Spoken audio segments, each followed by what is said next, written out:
یہ لوگ ہیں جن کو اللہ نے ہدایت دی، بس آپ ان کی ہدایت کی اقتداء کریں، پیروی کریں۔ کون لوگ؟ یہ سارے وہ پیغمبر ہیں جن کو اللہ نے ہدایت دی۔ تو اس ہدایت کی وجہ سے آپ ان کی پیروی کریں جو اللہ نے ان کو ہدایت دی ہے۔ اس کا مطلب ہے جو لوگ ہدایت پہ ہوتے ہیں، سیدھے راستے پہ، توحید پہ، ان کو آپ فالو کرنا چاہیے۔ ایسی فالوئنگ میں کوئی حرج نہیں ہے، جیسے انبیاء ہیں۔ اور پھر علماء نے اس آیت سے دلیل لی ہے کہ ہمارے نبی علیہ الصلوۃ والسلام تمام انبیاء سے افضل ہیں، اس لیے کہ اس آیت میں کہا گیا کہ اے نبی آپ ان سب کی اقتداء کریں، ان سب کو فالو کریں۔ تو اس کا مطلب انہوں نے لیا، انٹرسٹنگ بات ہے یہ کہ انہوں نے یہ لیا، مفسرین نے یہ لکھا ہے کہ جیسے داؤد علیہ السلام اور سلیمان علیہ السلام نعمتوں میں بہت شکر ادا کرنے والے تھے، شکر کی وہ مانگتے ہیں اللہ سے کہ اللہ مجھے شکر کی توفیق دے۔ تو اور اسی طرح ایوب علیہ السلام آزمائشوں پہ صبر کرنے والے تھے، یوسف علیہ السلام صبر اور شکر دونوں ان کے اندر کمبائنڈ تھا، موسیٰ علیہ السلام شریعت کے بانی تھے، معجزات کے حامل تھے، زکریا علیہ السلام، یحییٰ، عیسیٰ اور الیاس علیہ السلام زہد میں بہت تھے، تقوی میں، زہد میں بہت زیادہ تھے راسخ، اسماعیل علیہ السلام صدق ان میں غالب تھا، یونس علیہ السلام اللہ کی بارگاہ میں بہت گڑ گڑا کے دعا کرنے والے تھے۔ تو ان سارے انبیاء کا اللہ نے ذکر کیا، ان کے اندر کوئی شرف ہے، کوئی فضیلت ہے، کوئی ان کی صفت ہے جو غالب ہے۔ یعنی ویسے تو وہ سارے ہی بہت صالحین تھے، مگر کوئی ایک جس کو کہیں گے نا پرومیننٹ فیچر ان کا ہے، کوئی ایسی صفت ہے جو غالب ہے۔ تو اللہ تعالیٰ نے نبی علیہ السلام کو حکم دیا کہ ان تمام انبیاء کی اتباع کریں۔ تو یعنی آپ کو فرما دیے کہ ساری صفات کلیکٹیو آپ کے اندر ہیں، تو آپ ساری ہی صفات کے حامل تھے۔ کہہ دیجئے میں تم سے کوئی کچھ مانگتا تھوڑی ہوں، کوئی فیس تو نہیں مانگتا، ہر جگہ نے فیسیں رکھی ہوتی، میں تم سے تو کوئی فیس نہیں مانگتا۔ ان ہوا الا ذکر للعالمین، یہ تو نصیحت ہے تمام جہان والوں کے لیے۔ آؤ تمہیں سیکرٹلی کوئی بات بتا دوں، آؤ تمہیں سیکرٹلی تم مجھے کچھ دو تو فیس دو کہ تمہیں کچھ ایسی باتیں تمہیں بتاؤں، نہیں، یہ سب کے لیے نصیحت ہے۔ لوگوں کا حال کیا ہے؟ وما قدر اللہ حق قدرہ، انہوں نے اللہ کی قدر نہیں پہچانی جیسی پہچاننی چاہیے تھی، جیسی قدر کرنی چاہیے تھی۔ قدر کا مطلب کیا ہوتا ہے؟ قدر کہتے ہیں اندازے کو، تو یعنی اندازہ کسی کا لگانا۔ تو کیا مطلب ہوا اندازہ لگانا؟ یعنی اس کی پہچان کر لینا، کسی کی حیثیت کا اندازہ کر لینا، اس کی معرفت حاصل کر لینا، یہ ہے اندازہ۔ کہ انہوں نے اللہ کی ویسی اس کو ویسا پہچانا ہی نہیں جیسی پہچاننا کیا حق تھا۔ جب انہوں نے کہا، کس طرح نہیں پہچان کی، کس بات سے پتہ چلتا ہے کہ انہوں نے اللہ کی قدر نہیں کی؟ اذ قالوا، جب انہوں نے کہا، اللہ نے تو کوئی چیز انسانوں پہ اتاری نہیں، کسی انسان پہ بھی نہیں کوئی چیز اتاری۔ یہ کس کے لیے کہا جا رہا ہے؟ کس انہوں نے کہا؟ اس میں مفسرین کا اختلاف ہے کہ یہ آیت یہودیوں کے متعلق نازل ہوئی یا مشرکین کے متعلق نازل ہوئی، کہ کس نے یہ کہا تھا۔ اصل میں یہ مکی صورت ہے اور مشرکین مکہ سے ہی بات ہو رہی ہے، مگر مشرکین مکہ جو تھے وہ جا کے باتیں کس سے پوچھتے تھے؟ یہودی علماء سے، ان سے باتیں پوچھ کے آ کے پھر آپ صلی اللہ علیہ وسلم سے سوال کرتے تھے۔ ان کو خود تو نہیں، ان کو اہل علم سمجھتے تھے نا، اور ان سے پوچھتے تھے اب ہم کیا کہیں ان کو، اب ہم کیا بات لگائیں ان کو۔ جب ان سے پوچھ کے آتے تھے تو انہوں نے کہا کہ اللہ نے تو کسی انسان پہ کوئی چیز اتاری ہی نہیں، ان کو سکھا دیا، یہ بھی آگے یہی کہنے لگے۔ تو ان کو کہا جا رہا ہے انہوں نے اللہ کی قدر ہی نہیں پہچانی، اس لیے کیونکہ یہ اللہ تعالیٰ کی قدر نہ کرنا ہے جب رسالت کو نہ مانے، اللہ تعالیٰ کی پہچان نہ ہونا ہے اگر کوئی رسالت کا انکار کرتا ہے، کیونکہ توحید اور رسالت ساتھ ساتھ ہے۔ جو اللہ تعالیٰ کو مانتا ہے وہ اس کے رسولوں کو بھی مانے گا، اور جو رسولوں کو مانتا ہے تو رسولوں کا پیغام ایک ہی تھا، توحید، وہ اللہ کو بھی مانے گا۔ یہ تو دونوں چیزیں ساتھ ساتھ چلتی ہیں۔ تو انہوں نے اللہ کی قدر نہیں پہچانی جب انہوں نے کہا نہیں اللہ نے تو نہیں کچھ پہ اتارا، کسی انسان کو کوئی وحی اتاری نہیں اس پہ۔ تو ان سے سوال پوچھیں تو پھر کس نے اتارا اس کتاب کو جو موسیٰ علیہ السلام پہ آئی؟ تم تو کہتے ہو، کیونکہ یہودی یہی کہہ رہے تھے نا، یہودیوں نے ان کو یہ کہا تھا، تو پھر بتاؤ موسیٰ علیہ السلام پہ جو کتاب اتری تھی وہ کس نے اتاری تھی؟ اگر تم کہتے ہو اللہ نے کسی بندے پہ کوئی اتاری نہیں تو تمہاری تو اپنی بات تمہیں کانٹرڈکٹ کر رہی ہے۔ جب وہ کتاب نور بھی تھی، ہدایت بھی تھی لوگوں کے لیے۔ نور کیا مطلب؟ کوئی لائٹ تھی اس میں سے نکلتی. مطلب یہ کہ جہالت کے شرک کے اندھیروں کو دور کرنے والی ہدایت کا راستہ دکھانے والی تھی وہ لوگوں کے لیے. تورات بھی ایسی تھی, قرآن کے بارے میں بھی آتا ہے قرآن نور اور ہدا ہے, اور تورات بھی یہ تھی. تجعلونہ قراطیسا, انہوں نے اس کو پارا پارا کر دیا. انہوں لوگوں نے اپنی کتاب کو ورقہ ورقہ کیا ہوا تھا, یہ الگ الگ رکھا ہوا تھا تاکہ جب ضرورت پڑے تو اپنے فائدے والا ورقہ نکال کے اس کو بس ظاہر کر دو اور باقی چھپا لو. ایک ساتھ نہیں نا کمپائل کیا تھا, الگ الگ کراتیز میں نے ورقہ ورقہ کر کے رکھی تھی. ظاہر کرتے اس کو اور بہت سارا چھپا جاتے کیونکہ اس میں تو حق تھا نا, بہت ساری باتیں اس میں سے چھپا لیتے تھے. چھپانے کی ضرورت کیوں پڑتی تھی؟ کیونکہ چھپاتے اس لیے تھے کہ پھر اپنی منمانیاں کر سکے نا. اور تم سکھائے گئے جو نہیں جانتے تھے تم اور نہ تمہارے باپ دادا, یعنی یہودیوں کو خود بھی اس کا نہیں علم تھا, نہ ان کے آباء و اجداد کا تھا. ان کو بھی نہیں سمجھ تھی تورات کی ان آیات کی جو قرآن کے ذریعے سمجھائی گئی. ان کو تم سمجھائے گئے, سکھائے گئے جو نہیں تم جانتے تھے. یعنی تورات میں بھی ان کو نہیں سمجھ آتی ہے, وہ قرآن کے ذریعے ان کو اللہ تعالیٰ نے سمجھائی. اللہ ہی نے یہ قرآن نازل کیا, اللہ ہی نے یہ سکھائیں تمہیں باتیں. قل اللہ کا مطلب یہ ہے جو تورات لے کر آئے موسیٰ علیہ السلام, اس کو نازل کرنے والا بھی اللہ ہی ہے, اور اس کے سوا کون ہو سکتا ہے. پھر اے نبی آپ ان کو چھوڑ دیں, اپنی یہ انہی خرافات کے اندر کھیلتے پھریں, اپنی بحثوں میں پڑے تھے. ہم نے نازل کیا, یہ بابرکت ہے, برکت والی کتاب ہے. برکت کس چیز کو کہتے ہیں؟ خیر کثیر, ایسی خیر جو بہت زیادہ اور اس میں بڑھوترا ہوتا جائے, یعنی بڑھتی جائے بڑھتی جائے. یہ کتاب وہ ہے جس میں اتنی خیر ہے اور یہ خیر بڑھتی جاتی ہے. جو اس کتاب کو اپنی زندگی میں شامل کر لیتا ہے نا, وہ اتنی سی صرف خیر نہیں ملتی, کثیر خیر, اور خیر بڑھتی جاتی ہے. اب کیسے اس چیز کو آپ سمجھیں کہ اس کے یہ مبارک ہے, بابرکت ہے؟ سمپل زبان میں آپ کو سمجھاتی ہوں. یہ کتاب آپ کو وہ سب سمجھا دیتی ہے جو آپ پوری زندگی گزار کے جب اینڈ پہ پہنچتے ہیں تو تب آپ کو سمجھ آتی ہیں وہ باتیں.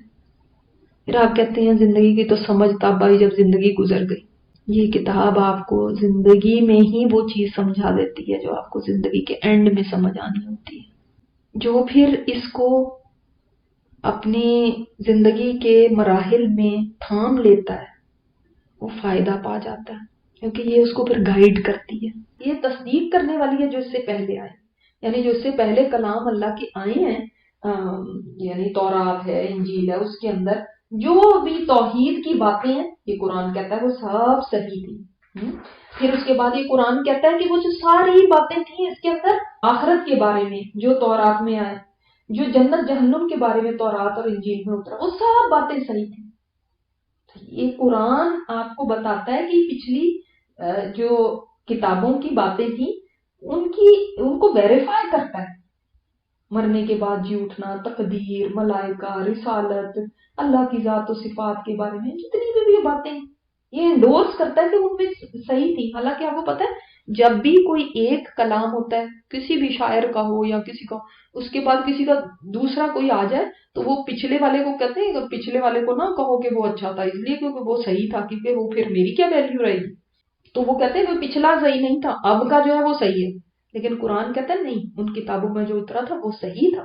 اور یہ تاکہ تم اس لیے کہ تم ڈراؤ, اس کے ذریعے اے نبی آپ ڈرائیں, وارن کر دیں ام القریٰ کو, مکہ والوں کو, اور جو اس کے ارد گرد ہیں.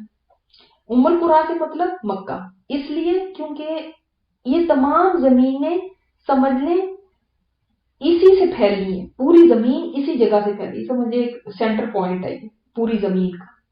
اس کے بارے میں یہ بھی کہا گیا کہ مکہ تمام دنیا والوں سے پہلے آباد ہوا, اس لیے اس کو ام القریٰ کہا جاتا ہے. اس کے علاوہ اور بھی مفسرین نے لکھا ہے کہ تمام دنیا کے جو مسلمان ہیں وہ ہر دور میں اس کو سینٹر آف عبادت سمجھتے رہے, حج اس کی طرف ہی کرنے آتے تھے, یعنی ایون اسلام سے پہلے بھی. تو جیسے بچہ ماں کے گرد جمع, بچے سارے ماں کے گرد جمع ہو جاتے ہیں نا, اس طرح لوگ اس بستی کے گرد جمع ہوتے تھے. تو اس لیے اس کو ام القریٰ کہا گیا کہ بستیوں کی ماں. ومن حولہ، اور جو اس کے ارد گرد ہیں۔ اب آپ صلی اللہ علیہ وسلم کو تو کہا گیا کہ اس قرآن کے ذریعے انذار کرو، اور آپ نے کیا بھی، آپ کے بعد کون کرے گا؟ اور اس سے پتہ چلتا ہے کہ آپ صلی اللہ علیہ وسلم تو صرف عرب کے لیے نہیں تھے رسول بنا کے بھیجے گئے، بلکہ آپ کو حکم ہے کہ مکہ کے ارد گرد والوں، جس میں ساری زمین آ جاتی ہے، کیونکہ یہ سینٹر ہے، اس کے حول میں ہی ساری باقی آبادیاں ہیں، تو سب کے لیے آپ نبی بنا کے بھیجے گئے کہ آپ صلی اللہ علیہ وسلم اب دنیا سے چلے گئے، آپ کی امتیوں کا ذمہ داری ہے کہ وہ اس پیغام کو لے کر پوری دنیا تک پھیلائیں۔ جو لوگ آخرت پر ایمان رکھتے ہیں وہ اس پہ بھی ایمان لائیں گے، اس لیے کہ آخرت کی جواب دہی کا جس کو احساس ہوتا ہے نا، وہ جس کو اندر یہ ایمان ہوگا نا کہ میں نے ایک دن کھڑے ہونا اور وہاں پہ جزا ہے یا سزا ہے، تو وہ ضرور کوشش کرے گا کہ ہر اس چیز کی طرف بڑھے جس میں اللہ کی رضا ہے، اور ہر اس چیز سے بچے جس میں عذاب ہے، تو وہ تو ضرور اس پہ پھر ایمان لے کر آئے گا۔ وَهُمْ عَلَىٰ صَلَاتِهِمْ يُحَافِظُونَ، اور جو ایمان آخرت پہ لاتے ہیں وہی اپنی نمازوں کی حفاظت بھی کرتے ہیں۔ نماز کا کیوں ذکر صرف کیا گیا خاص طور پہ؟ اور بھی تو عبادات ہیں، اس لیے کہ ایمان لانے کے بعد، آخرت پہ ایمان کے بعد، اللہ پہ ایمان کے بعد سب سے جو افضل عبادت ہے وہ نماز ہے۔ آپ صلی اللہ علیہ وسلم نے فرمایا نماز جو ہے وہ انسان کے ایمان اور کفر کے درمیان نماز کو ترک کرنا ہے، یعنی کفر کے درمیان، شرک اور کفر کے درمیان اور انسان کے درمیان کیا چیز ہے جو کہ ڈفرینشیٹ کرتی ہے، وہ نماز ہے۔ کہ اس سے بڑا ظالم کون ہو سکتا ہے جو یہ کہے، جھوٹ ہی کہہ دے، اللہ پہ گھڑ لے، جھوٹ گھڑ لے، ممن افترى علی اللہ کذبا، اللہ پہ جھوٹ گھڑ لے، وہ سب سے بڑا ظالم ہے۔ او قال، یا وہ کہے اوحی الی ولم یوحى الیہ شیء، یا وہ کہے میرے اوپر بھی وحی آتی ہے جبکہ اس کے اوپر وحی نہیں آتی۔ ومن قال سانزل مثل ما انزل اللہ، یا جو کہے کہ میں بھی ویسا لا سکتا ہوں کلام جیسا اللہ نے ان کے اوپر نازل کیا، میں بھی ویسا لا سکتا ہوں، اس میں کون سی ایسی بات ہے؟ یہ کہتے ہیں قرآن کہتے ہیں میں بھی کلام لا سکتا ہوں، اس طرح کا تو کلام میں بھی بنا سکتا ہوں، جو اللہ نے نازل کیا نا اس کی طرح، یعنی قرآن کی طرح کہتا ہے کہ میں بھی ایسا کلام لا سکتا ہوں، یہ کوئی بڑی چیز نہیں ہے۔ کہ جو اللہ پہ یہ کہہ کے جھوٹ باندھتا ہے، کیونکہ یہ جھوٹ ہے نا کہ جو کوئی کہے اس کے اوپر وحی نہیں آتی ہو لیکن وہ کہے میرے اوپر وحی آتی ہے۔ یا نمبر 2، ومن قال سانزل، میں بھی لا سکتا ہوں جیسا یہ قرآن ہے اس طرح کا، تو میں بھی کلام بنا کے لا سکتا ہوں، میں بھی ایسا کہہ سکتا ہوں، یہ کون سی بڑی بات ہے؟ بات سمجھ آئی؟ یہ سب سے بڑا ظالم ہے۔ اور ایسا ہوا تھا کہ مسلمہ کذاب نے یہ دعویٰ نبوت کا جھوٹا دعویٰ کر لیا کہ میرے پر بھی وحی نازل ہوتی ہے، جی میں بھی، اس نے کچھ بولنا بھی شروع کر دیا کہ میرے پر بھی جو وحی نازل ہوتی ہے وہ یہ ہے، اس کے پر تو کوئی وحی نہیں نازل ہوتی تھی۔ اس سے بڑا ظالم کون ہوگا؟ اور آج کے آپ کے دور میں مرزا قادیانی، اس نے بھی نبوت کا جھوٹا دعویٰ کر کے لوگوں کو کہا کہ میں بھی نبی، کبھی مسیح موعود اور کبھی کچھ اپنے آپ کو کہہ کے، اور کہ میرے اوپر وحی آتی ہے۔ اس سے اچھا بات کہ یہ لوگ اس طرح کا دعویٰ کرتے ہیں، اور اس کی کتابوں میں لکھا ہوا ہے کہ میرے پاس جو فرشتہ آتا ہے اس کا نام ٹیچی فرشتہ ہے۔ میں نے ٹیچی بھی کہاں سے نام رکھ لیا۔ کاش کہ تم دیکھ سکو ان ظالموں کو جب یہ موت کی بے ہوشیوں میں ہوں گے۔ قیامت جو آنی ہے وہ تو بعد ہے، جب موت ہی شروع ہو جائے گی نا، اس کی غمرات، اس کی بے ہوشیاں شروع ہوں گی، تب ان کی حالت دیکھیں۔ اے نبی کاش آپ دیکھ سکیں کہ اس وقت ان کی حالت کیا ہوتی ہے۔ والملائکۃ باسطوا ایدیہم، فرشتے پھیلائے ہوں گے اپنے ہاتھوں کو، اخرجوا انفسکم، نکالو اپنی جانوں کو، نکالو اب اپنی جانوں کو۔ یعنی یہ کس لیے؟ اب کوئی اپنی جان تو خود نہیں نکال سکتا، یہ کیوں کہا جائے گا؟ اس لیے ان کی ذلت کے لیے، ان کی برائی کے لیے، ان کو رسوا کرنے کے لیے، نکالو اب اپنی جان، کیونکہ وہ ماریں گے ان کو۔ جب کافر کی موت کا وقت آتا ہے، ایسے لوگوں کی جو خود کہتے ہیں کہ ہمارے اوپر بھی، ہم بھی نبی ہیں، ہمارے پر بھی وحیاں آتی ہیں، اور یہ کون سا بھائی بڑا کلام ہے، ہم بھی ایسا لا سکتے ہیں، تو ان کی حالت یہ ہوگی کہ فرشتے جب عذاب دیں، اس وقت جان نکالنے کے لیے آتے ہیں نا، ان کی بھی یا کافروں کی بھی، تو ان کو اسی وقت عذاب کی، سزاؤں کی، اور توق اور جہنم اور گرم پانی اور اللہ کے غضب کی ان کو بشارت دیتے ہیں۔ اب جو ان کی روح ہوتی ہے وہ تو پریشان ہو گئی کہ یہ ہو کیا گیا میرے ساتھ، وہ پھر جسم کے اندر بھاگتی ہے کہ میں نے نکلنا نہیں ہے۔ تب فرشتے ان کو تھپڑ مارتے ہیں، ان کو چہروں پہ، ان کی پیٹھوں پہ، ان کو کہتے ہیں نکالو اب اپنی جان۔ آج تمہارے لیے ذلت والا عذاب ہے کہ تم اللہ پہ ناحق باتیں کرتے تھے، جھوٹ باندھتے تھے کہ تمہارے پر وحی آتی، تمہارے پر تو اللہ نے کوئی وحی نہیں نازل کی۔ یعنی کتنا بڑا اللہ کے پر بہتان ہے کہ کوئی بندہ یہ ایسا دعویٰ کر دے کیوں نا، تم اللہ کی آیات سے تکبر کرتے تھے کہ جو ہے نا یہ قرآن کیا بڑی بات ہے، ہم قرآن لے آتے ہیں، ہم اپنا کلام لے آتے ہیں۔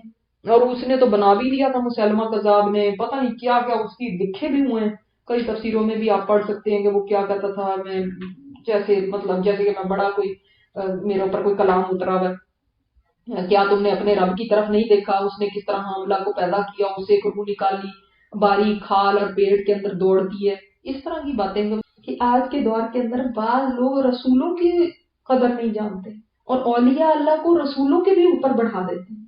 مثلا میں بعض واعظین کو آپ نے یہ کہتے سنا ہوگا کہ خضر علیہ السلام تو ولی تھے اور موسیٰ علیہ السلام نبی تھے، تو دیکھ لو کہ علم کے لیے تو نبی کو بھی ولی کے پاس جانا پڑا، حالانکہ پتہ نہیں ہے کہ خضر علیہ السلام بھی نبی تھے۔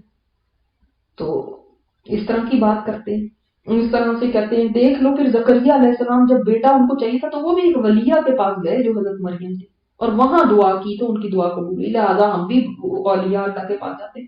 نہیں، ایسی بات نہیں، انہوں نے تو آپ نے پڑھا ہے سورہ آل عمران میں بے موسمی پھل دیکھ کے انہوں نے خود اللہ سے دعا کی، لیکن اس طرح کی مثالیں دے کے نا وہ کہتے ہیں کہ اولیاء اللہ تو رسولوں سے بھی اوپر، اور رسولوں کی شان کو گھٹا کے وہ سوچتے ہیں کہ ہم اولیاء اللہ کو اوپر کر رہے ہیں تو بہت بڑا ہم کارنامہ کر رہے ہیں، حالانکہ یہ بھی اللہ کی قدر نہ کرنا ہے۔ اسی طرح بعض لوگ آپ صلی اللہ علیہ وسلم کے مقام کو اللہ سے بڑھا دیتے ہیں اور یہ نہیں سوچتے کہ وہ کیا کہہ رہے ہیں۔ بعض واعظین کو سنا ہے کہ وہ واعظ کرتے ہوئے کہتے ہیں دیکھو جی وہ حدیث آتی ہے احد کے اندر حضرت قتادہ کی جو آنکھ نکل گئی تھی رخسار پہ گر گئی تھی تو آپ صلی اللہ علیہ وسلم نے آنکھ لوٹا دی، اور دونوں آنکھوں سے زیادہ یہ والی یعنی دوسری آنکھ سے بھی زیادہ یہ آنکھ زیادہ درست ہو گئی، تو اس کا مطلب ہے جو مصطفیٰ نے آنکھ دی وہ اللہ کی دیوی آنکھ سے بھی زیادہ اچھی ہے۔